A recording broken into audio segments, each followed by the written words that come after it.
बहुत गलत ड्रामा है, बहुत ही गलत कॉन्सेप्ट है। हर किस्म की गंदगी को एस्थेटिकली प्लीजिंग सिनेमेटोग्राफी के लबादे में लपेट के आपके मुंह में ठूंसा जाता है। हम जिन्स परस्ती को तो बाद में हम देखेंगे, सबसे पहले तो फहाशी और उरियानी देखें कि ओपनिंग सीन ही इतना गंदा है कि बंदे को समझ नहीं आती कि पाकिस्तानी ड्रामा देख रहा है, किसी हॉलीवुड मूवी का बोल्ड सीन चल रहा है। इतना नंगपन, ऐसे गंदे पोज, और ये जो औरतें बैठकर ड्रामों पर तबसरा कर रही होती हैं, नादिया खान, रुबीना अशरफ, पाकिस्तानी ड्रामा यानी इस्लामी जमहूरिया पाकिस्तान, उसमें बोल्डनेस को आप नॉर्मलाइज कर रहे हैं, टैबू सब्जेक्ट्स को आप नॉर्मलाइज कर रहे हैं। फवाद खान का कमबैक है। दूसरा फवाद और सनम की पेयरिंग है, ठीक है जी, और ना लिबास और ना फिर किसी सीन के ऊपर कोई बंदिश नहीं है, इंटरनेशनल रूल्स अप्लाई कर सकते बेचैन और काश में लगा के भी देख। हाँ जब हम डायरेक्शन की बात। तो नाज़रीन, मैं हूं बिलाल जफर, आप देख रहे हैं बिलाल जफर शो। तो बरज़ख ड्रामा बहुत सुर्खियों में आ रहा है। टिकटॉक ले लें, इंस्टाग्राम ले लें, यूट्यूब ले लें, हर बंदा इसके बारे में अपनी राय का इजहार कर रहा है कि किस तरह से टैबू मौज़ूआत को, हम जिन्स परस्ती को इसमें नॉर्मलाइज करके दिखाने की कोशिश की गई है। इसके बारे में मैं क्या समझता हूँ, आपके साथ इस वीडियो में अपनी राय का इजहार करता हूँ। लेकिन सबसे पहले गुजारिश है कि इस वीडियो को एक थम्स अप दे दें और चैनल को अभी तक अगर आपने सब्सक्राइब नहीं किया हुआ तो प्लीज सब्सक्राइब कर लें। बहुत गलत ड्रामा है, बहुत ही गलत कॉन्सेप्ट है।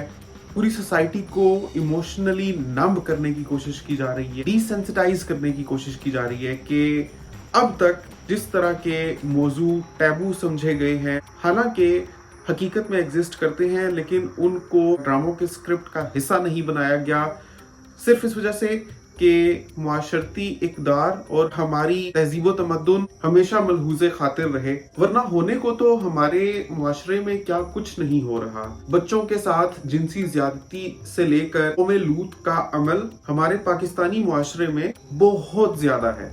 लेकिन 100 बातों की एक बात यह है कि कुछ मौजू अनडिस्कस्ड बेहतर रहते हैं, क्योंकि वो मसाइल के एक भंडार की तरह से होते हैं जिनको अगर आप सरफेस लेवल पर भी स्क्रैच कर देंगे तो उनके असरात दूर रस होते हैं। हम ऐसे वक्त में रह रहे हैं जब हमारा मुल्क पहले ही मुआशी पस्ती का शिकार है, उसमें इखलाकी पस्ती को शामिल करके गिरती हुई दीवार को एक आखिरी चोट लगाने के मुतरादिफ है। फवाद खान मैं समझता हूँ बहुत ओवररेटेड एक्टर है। फवाद खान को बहुत पजीराई मिली हम सफर ड्रामे की वजह से। कुछ खुदा की करनी ऐसी हुई कि उस ड्रामे में वो लोगों को बहुत खूबसूरत लगा। लेकिन हकीकत ये है कि अगर आप खूबसूरती की ही बात करें या हमारे माशरे में खूबसूरती के पैमानों की बात करें, लंबा कद, गोरी रंगत, तो फवाद खान को मात देने वाले बहुत लड़के अभी हमारी ड्रामा इंडस्ट्री में आ चुके हैं। और कहीं ना कहीं मुझे लगता है कि फवाद खान ये खतरा सेंस कर भी चुका था, जिसकी वजह से हम सफर के बाद पाकिस्तानी मीडिया में कोई खास ब्लॉकबस्टर नहीं दिया। तो इंडिया ने जरूर लिफ्ट करवाई कुछ वक्त के लिए, और उसमें भी उसने एक गे रोल प्ले किया था जो ज्यादा डिस्कस नहीं हुआ और लोगों ने उसके बारे में बात करना भी मुनासिब नहीं समझा। मतलब they just brushed it of their shoulders. India में उसने जाकर फिल्मों में जिस किस्म के किरदार किए, लोगों ने उस मसले को ज्यादा नहीं उछाला और उसको बदस्तूर एक सुपरस्टार मानते रहे। हालांकि फवाद खान इस बीच बहुत सालों से पर्दा स्क्रीन से खारिज था, कहीं छुपा बैठा था, कहीं कोई प्रोजेक्ट्स कर रहा था, लेकिन कोई उसने मेगा प्रोजेक्ट नहीं दिया। ड्रामा हमसफर माहिरा खान और फवाद खान दोनों को सामने लेकर आया था। माहिरा खान ने भी हमेशा काबिल एतराज कपड़े ही जेबतन किए हैं, लेकिन समहाउ उस बंदी में एक इमोशनल इंटेलिजेंस है। उसको अपने आप को माशरे में इस तरह से कैरी करना आता है अपनी इंटेलिजेंस की वजह से कि she finds a way out. पतली गली से हो निकलती है और कोई उसके बारे में बात नहीं करता। सब उसकी खूबसूरती के ही मदाह हुए रहते हैं और गर्विदा हुए रहते हैं और उसके बारे में सब अच्छा अच्छा बोलते हैं, और समहाउ वो एज ए पॉजिटिव रोल। माँ के जोड़े के बचे कपड़े से फ्रॉक सिल जाती है, घर के टूटे बर्तनों से खेल के ये पल जाती है। कर जाती है, चाहे उसने कोई आइटम सॉन्ग किया हो या कोई काबिल एतराज कपड़े पहने हो किसी फैशन शो में या किसी फिल्म में कोई गंदा नाच किया हो, लेकिन फिर कोई ऐसा कैरेक्टर कर देगी कि लोग उसको सराहेंगे। लेकिन दूसरी तरफ फवाद खान गायब रहा है। फाइनली जब अपने बिल से निकला है तो इसने ऐसा कैरेक्टर किया है जिसने लोगों को काफी हद तक ये बावर करवा दिया है कि इसको बहुत सालों से बहुत ऊपर उठाकर रखा हुआ था, कहीं ना कहीं वो जस्टिफाइड नहीं था। ना तो फवाद खान ऐसा कोई अफलातूनी खूबसूरत है कि बंदे के होश उड़ जाएं और इसकी खूबसूरती के आगे कोई ठहर ना सके।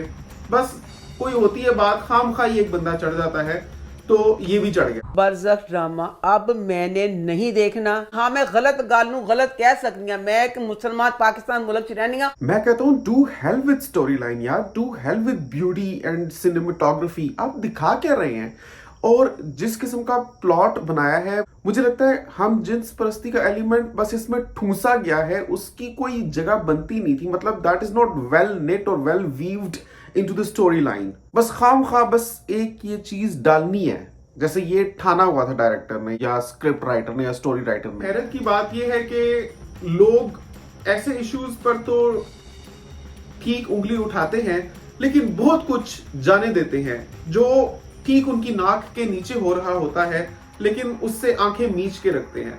जैसे हमारे इस्लामी जमहूरिया पाकिस्तान में कभी कोई गुंजाइश है ही नहीं जिस तरह के लेक्चर गाने होते हैं, स्टेज परफॉर्मेंसेस होती हैं। यहाँ तक के पाकिस्तान के सबसे पॉपुलर यूट्यूबर्स उठाकर देख लें जिन्होंने अपनी पूरी फैमिलीज एक्सपोज की हुई है, और बस खेल तमाशे लच्चरपन के अलावा उनकी वीडियोस में कोई पॉजिटिव मैसेज नहीं होता। तो मैं ये कहना चाहूंगा कि बरज़ख बहुत ज्यादा सुर्खियों में है। ठीक है, लोग इस पर बिल्कुल बजाय एतराज उठा रहे हैं और ऐसे टॉपिक्स को बिल्कुल भी मेन स्ट्रीम मीडिया का हिस्सा तो बनने ही नहीं देना चाहिए। मेन स्ट्रीम मीडिया तो छोड़ें, किसी भी लेवल पर अगर आप इसको देखें तो हमारा दीनी फरीजा है कि हम गलत चीज को ना एक्सेप्ट करें।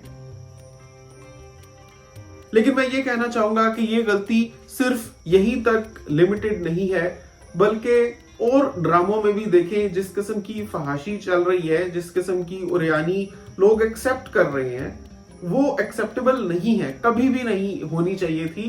शुरू से ही मुझे याद है, मेरे बचपन में एक दौर था जब टीवी पर ड्रामे तब भी चलते थे, सब कुछ होता था, लेकिन हर एक के सर के ऊपर दुपट्टा होता था। यही रुबीना अशरफ जो ड्रामे के ऊपर कमेंट्री करते हुए कह रही है कि बरज़ख बहुत अच्छा ड्रामा है और सबको देखना चाहिए, यही रुबीना अशरफ दुपट्टा करके आती थी, क्योंकि समहाउ एक ऐसी पॉलिसी बनी हुई थी कि ये चीज मलहूज़े खातिर रखना लाजमी थी। करते करते मुशर्रफ के दौर में और फिर उससे आगे आने वाले अदवार में ऐसी छूट मिलती गई इन सबको कि अब ये एक्सपेरिमेंट कर रहे हैं और उस तरह के टॉपिक्स को मेन स्ट्रीम मीडिया और ड्रामे का हिस्सा बनाने की कोशिश कर रहे हैं, जो बातें हमेशा अनकही रही हैं और मसलहतन अनकही रही हैं, इसके बावजूद के अमली तौर पर हमारे माशरे का वो हिस्सा रही हैं। लेकिन कम अज कम जो इमेज हम दुनिया को देते हैं या जो चीज एक टीवी पर चल रही होती है और हमारे छोटे छोटे बच्चे उसको देख रहे होते हैं, उनकी रसाई नहीं थी कम अज कम उन चीजों तक, जो कि अब बनाने की कोशिश की जा रही है और उन मौज़ूआत को भी ड्रामों के स्क्रिप्ट का हिस्सा बनाने की कोशिश की जा रही है। मैं समझता हूँ कि बहुत जायज है, बजा है लोगों का गम और गुस्सा इस चीज के ऊपर। और कभी भी खैर ये तो खुलकर ही सामने आ गया कि ये लोग, इनको मौका चाहिए होता है कि ये अपना आप दिखा दें और इनको पैसे अच्छे मिलेंगे तो ये कुछ भी कर लेंगे, लेकिन शुरू से ही कभी इनको सर पर चढ़ाने की जरूरत नहीं। कौन सा अच्छा काम किया था अगर एक ड्रामे में अच्छी एक्टिंग कर ली या खूबसूरत लग गया कि उसको इतना सर पर बिठा लिया, चाहे माहिरा खान हो चाहे फवाद खान हो, इनको इनकी लिमिट्स में रखना चाहिए।